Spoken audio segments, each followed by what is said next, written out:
La qualité de l'air intérieur, un sujet crucial pour nos enfants. L'air intérieur est de l'air extérieur qui est pénétré dans les bâtiments et qui s'est enrichi de substances provenant de produits, des équipements de construction, de mobilier, de fournitures et des occupants, en déterminant ces derniers longuement négligés et qui est revenu en force suite à la pandémie. Tous ces polluants donc, vont s'accumuler dans l'air que nous respirons, que nos enfants respirent 7 heures par jour, tous les jours. Il peut s'agir de substances chimiques, on a beaucoup entendu parler de formaldéhyde par exemple, des substances physiques, les fameuses particules fines, les PM2,5, et enfin des polluants biologiques comme les aérosols infectieux.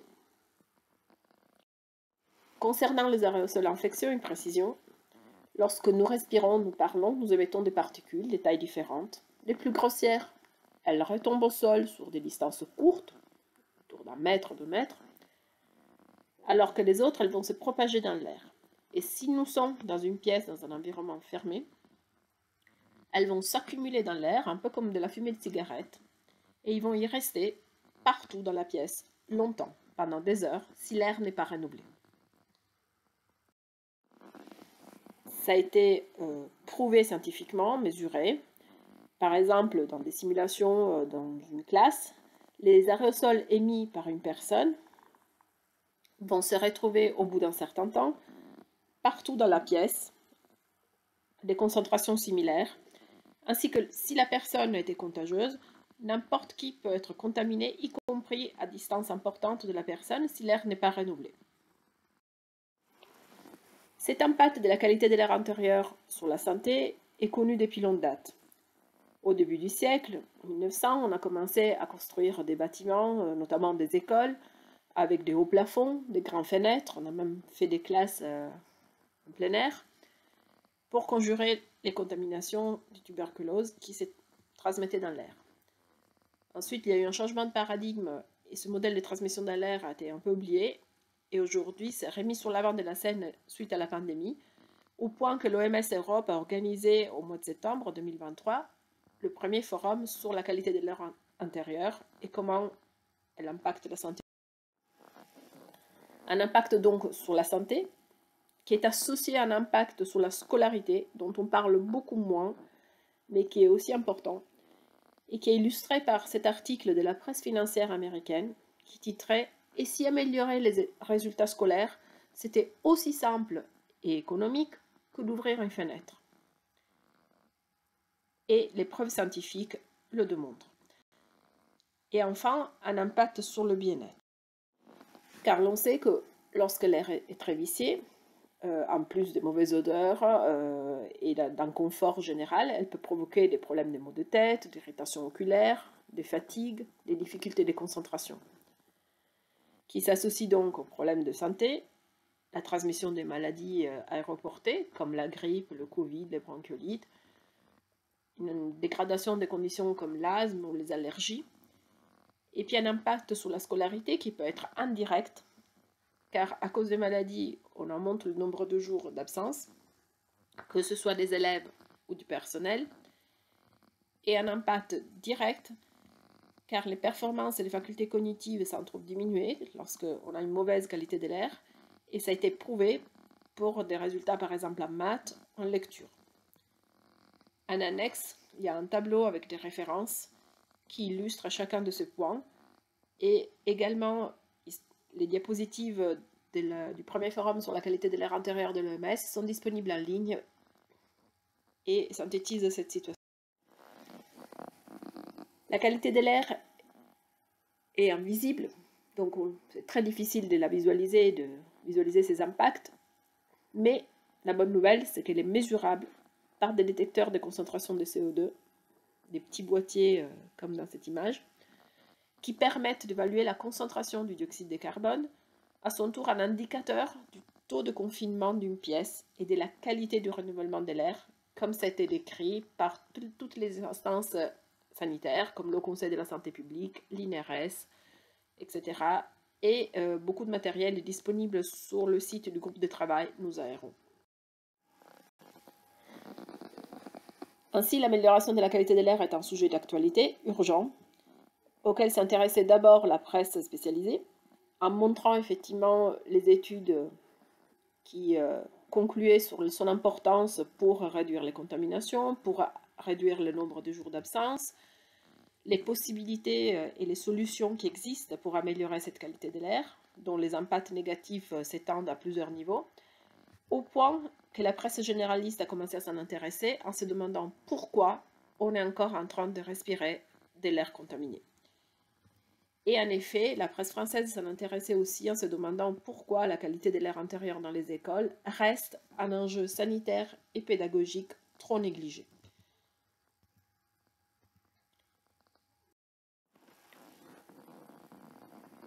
Concernant la qualité de l'air intérieur et la situation dans nos écoles en France, c'est d'autant plus important que nos enfants passent jusqu'à 90% de leur temps en intérieur, dont la majorité à l'école, dans des classes où 93% des classes dépassent les seuils de l'OMS pour la concentration en particules fines, comme ça a été mesuré par l'Observatoire de la qualité de l'air intérieur avant la pandémie déjà, et 41% des écoles avaient des salles très confinées, avec 75% des classes ayant une mauvaise ventilation. Donc si l'on s'inquiète à juste titre de la pollution de l'air extérieur, il ne faut pas oublier que l'air intérieur peut être 5 à 10 fois plus pollué que l'air extérieur. Et que malheureusement, seulement une école sur 6 est équipée des systèmes spécifiques de ventilation, au point que 6 parents sur 10, déjà avant la pandémie, étaient très inquiets de la qualité de l'air à l'intérieur des établissements scolaires et des crèches. Et pour finir, les coûts socio-économiques de la pollution de l'air intérieur avaient été estimés à 19 milliards d'euros par an avant la pandémie. Donc ça veut dire que tout investissement sur l'amélioration de la qualité de l'air a un retour d'investissement sur des temps très courts. Face à cette situation, dans le monde, il y a des efforts pour améliorer la qualité de l'air intérieur dans les écoles et dans d'autres bâtiments publics.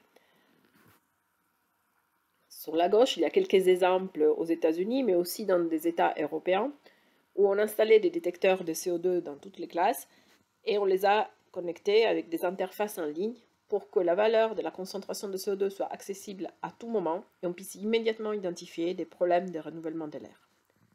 Sur la droite, vous voyez un exemple de récapitulatif disponible sur le site Nous Aérons, des investissements faits au niveau national ou fédéral par différents États, où malheureusement la France se classe très loin derrière d'autres États, y compris européens. Et sur le même site, donc, on retrouve non seulement les investissements, mais également la législation, et notamment les États qui ont imposé l'obligation de la présence de détecteurs de CO2 dans les classes, ou alors les valeurs seuil de concentration de CO2 qui sont généralement autour de 800 ppm, avec quelques exceptions à 1000, et des chiffres qui sont régulièrement mis à jour. Concernant la situation en France, il y a eu également des évolutions, notamment au niveau de la législation. Des décrets parus fin 2022 et qui sont rentrés en vigueur en 2023 stipulent que depuis janvier 2023, tous les établissements scolaires doivent réaliser une évaluation annuelle de l'aération, incluant la mesure à lecture directe de la concentration de CO2, à réaliser au plus tard en 2024. La mesure de la concentration de CO2 était déjà recommandée dans l'évaluation de la qualité de l'air intérieur par le Code de l'environnement en 2010, mais maintenant c'est une obligation. Et de plus, un arrêté fixe les conditions de réalisation de cette mesure, qui doit être faite en conditions normales d'exploitation de la pièce, en termes d'activité et des pratiques d'occupation et d'aération. Donc, certaines mesures qui ont pu être faites dans le passé avec des classes vides le samedi, par exemple, ne pourront plus avoir lieu. De plus, cet arrêté fixe également des valeurs seuil, une valeur à 800 ppm qui impose le renouvellement de l'air immédiat, et une deuxième valeur à 1500 ppm qui impose de rechercher et corriger les causes de ce dépassement et de cette mauvaise ventilation et mauvais renouvellement de l'air. Malheureusement, lorsqu'on mesure dans les classes, notamment en période hivernale, on se rend compte que ces valeurs sont très vite dépassées en absence d'action de ventilation ou d'aération. En quelques minutes, une vingtaine de minutes pour 30 occupants d'une pièce de taille moyenne, on se retrouve à dépasser les valeurs et on a mesuré dans plusieurs classes, dans plusieurs écoles, des valeurs aberrantes jusqu'à 3000, 3600, 4000 ppm, qui sont proches de la limite d'exposition professionnelle pour le CO2 déterminée par l'INRS. On peut remarquer par exemple sur ces images qu'on a des petites diminutions de la concentration de CO2 qui ont lieu aux intercours, dans le cas spécifique, quand la porte s'est simplement ouverte sur un endroit qui était ventilé, une cour extérieure dans le cas présent. On boit 1 litre, 2 litres d'eau par jour en moyenne et on respire 12 000 litres d'air par jour. Et alors qu'on ne laisserait pas nos enfants boire un seul verre d'eau croupie, nous ne pouvons plus leur laisser respirer 7 heures par jour, tous les jours, de l'air contaminé. La bonne nouvelle, c'est qu'il y a des solutions simples, faciles à mettre en œuvre, comme installer des détecteurs de CO2 pour objectiver le renouvellement de l'air, former les usagers, installer des purificateurs d'air dans les lieux qui sont les plus critiques pour différentes raisons, de plans vigipirates, de nuisances sonores et autres. Et puis, de manière globale, mener une réflexion sur la qualité de l'air intérieur de l'école et son amélioration sur le moyen et long terme. Ces solutions répondent aux freins principaux à l'aération, qui sont l'absence d'indicateurs objectifs, des plans de prévention anti-suicide, par exemple, le plan Vigipirate, les conditions climatiques.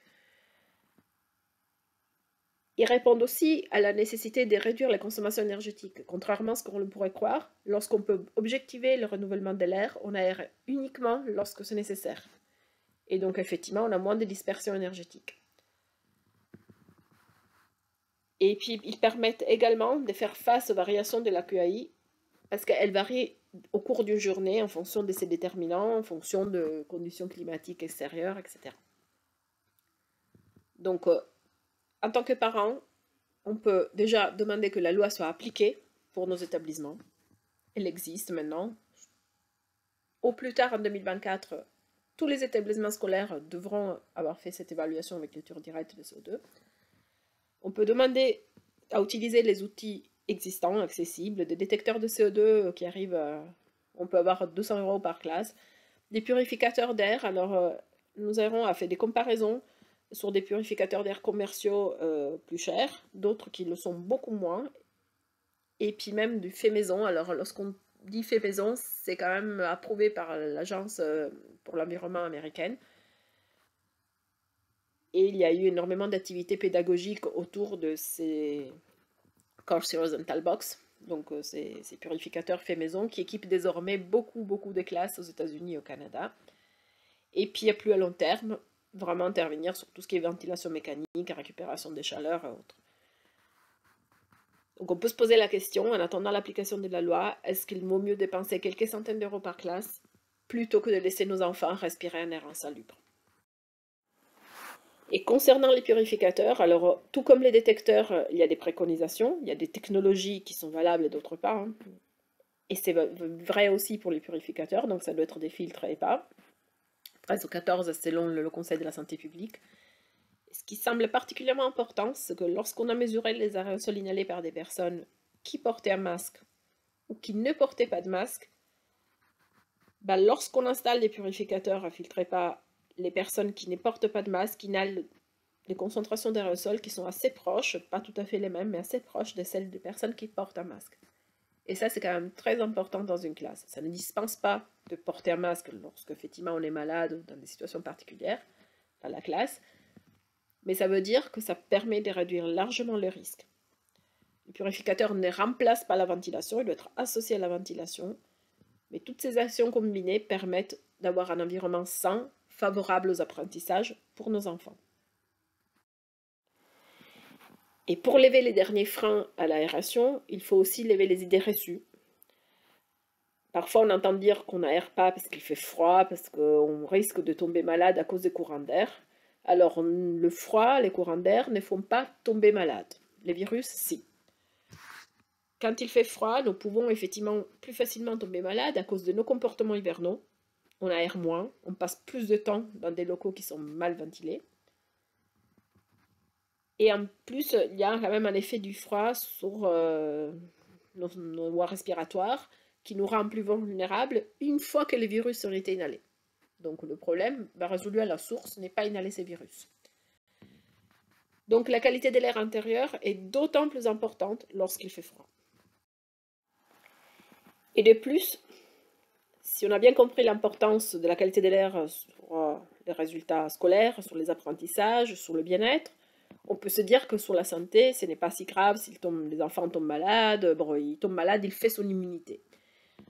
En fait, tout médecin pourra vous dire que le système immunitaire n'est pas un muscle qui doit s'entraîner. Au contraire, certains virus peuvent le fragiliser. Et c'est le cas du VRS. Ça a été prouvé que les enfants qui ont fait des infections VRS dans leur premier mois peuvent être plus susceptibles d'avoir des maladies respiratoires plus tard ou à l'âge adulte. Ça ne veut pas dire qu'ils les auront, mais ça veut dire que le risque en monte. Et puis, les virus ne sont pas nos amis. Certains ont des effets à long terme. On a mis 60 ans à comprendre que certains étaient responsables, par exemple, un virus était responsable de la sclérose en plaques, un autre de cancer. Le SARS-CoV-2, par exemple, est un virus neuf qu'on commence à connaître. Et il y a une étude qui vient de sortir en novembre 2023 sur près de 2 millions d'enfants qui montre que le fait d'avoir été infecté par le Covid a contribué à l'augmentation des cas de VRS chez les jeunes enfants. Toutes ces raisons font qu'il n'y a pas d'inconvénient à améliorer la qualité de l'air intérieur. Il n'y a que des bénéfices. Le respect de la législation, les bénéfices pour la santé, pour la scolarité et pour le bien-être de nos enfants. Il peut y avoir des limites, et ce sont les limites financières. Dans le passé, il y a eu des aides de l'État pour le financement des détecteurs de CO2,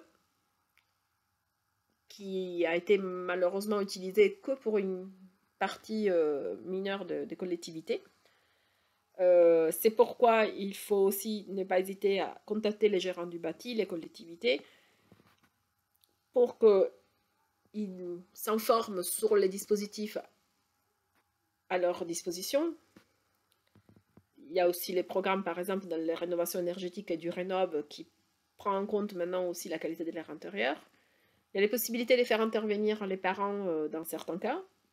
Il y a possibilité d'organiser des actions pédagogiques, comme ça a été fait dans le lycée Wilgenis, où les élèves ont été acteurs de leur propre santé, en utilisant leurs connaissances scientifiques sur un guide excellent qui leur a permis de construire des capteurs de CO2, de les installer dans les classes, dans les salles communes, de sécuriser leur bac, de montrer les bénéfices et l'augmentation des prises d'initiative des élèves, et de convaincre donc personnel et élèves de l'importance de faire attention à la qualité de l'air. Sur le site Nous Aérons, il y a beaucoup de matériel informatif qui peut être consulté. Et dans les annexes, vous trouvez le tableau récapitulatif avec la liste de quelques références sur les impacts de la QAI, ainsi que des références sur de la documentation française et internationale sur le sujet traité dans cette présentation.